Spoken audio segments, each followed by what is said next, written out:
You can probably tell from my voice that I have a bit of a cold.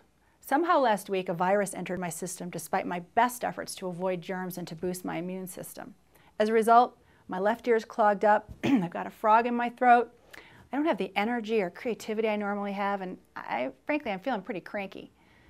Did you know that organizations can get viruses too? This is what happens when they have habits or attitudes or ways of doing things that actually get in the way of helping to execute the strategy. One example would be a pretty terrific PR agency that I do work with. They have a very strong culture and people love working there. So what's the problem? They have a virus that I call not invented here. They have a very hard time accepting people into their organization who didn't grow up inside it, or who just have a different way of doing things or a different style.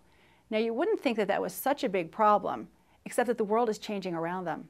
And unless they can bring in new blood, new ideas, frankly even new styles, where people can talk more freely about things, they're going to run into some problems strategically and in terms of execution going into the future.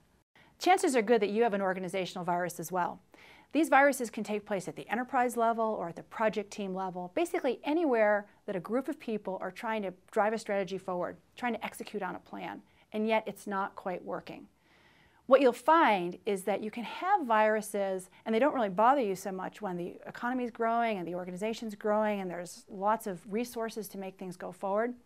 But when things get tough, you're trying to make a change happen, you've got limited resources, those things that want to glitch up the system really can derail you. Let me give you a great example that might help to drive this organizational virus idea home for you. A couple of years ago, we were dealing with a very large global financial institution. It had grown quite rapidly through acquisition. And the CEO who was running the place when we were there, as well as most of his direct reports, had been involved with this acquisition strategy. They were used to very high returns, and they wanted to keep that going.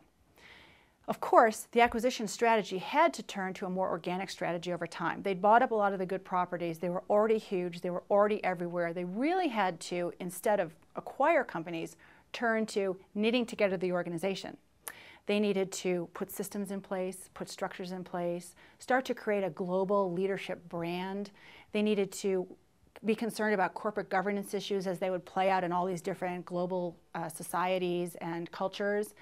They really needed to be thinking about how is this empire going to be coming together instead of staying as an archipelago of disconnected islands. They didn't do that.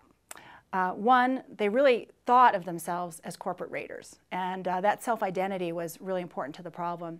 Secondly, I think that they really didn't value this organization building requirement. I think that they thought that that was something that managers did, not really spiffy corporate raiders. So as a result of this corporate virus that I will call arrogance, they pushed their requirements down into an organization and demanded the same kinds of returns and behaviors from people out in the field that had made them very successful at the acquisitions process. And as a result, the only questions that were ever asked in the chain of command were, where's the money, as opposed to how did you make the money?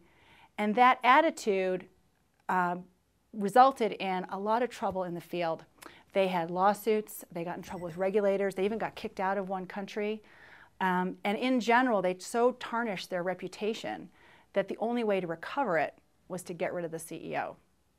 So the company ran into trouble, the CEO ran into trouble, and the only way that they were actually saved was by a large cash infusion by some external money people. That's a corporate virus. That's what can happen. And this place was filled with very smart people. It wasn't a question of lack of intellectual understanding. It was a virus that got in the way. Okay, so let's say the worst has happened. You've got a virus. The question becomes, can you get rid of it? And the answer is absolutely. We deal with viruses in organizations all the time. And what we find is that they're very easy to diagnose. Typically, if you ask a bunch of people in an organization, what gets in the way of work being done here in the way that it needs to be done for great execution? The answers are very clear. The only people who don't get it are the ones who've got their heads stuck in the sand. So getting rid of a virus is basically being willing to understand what the issues are and then being willing to change.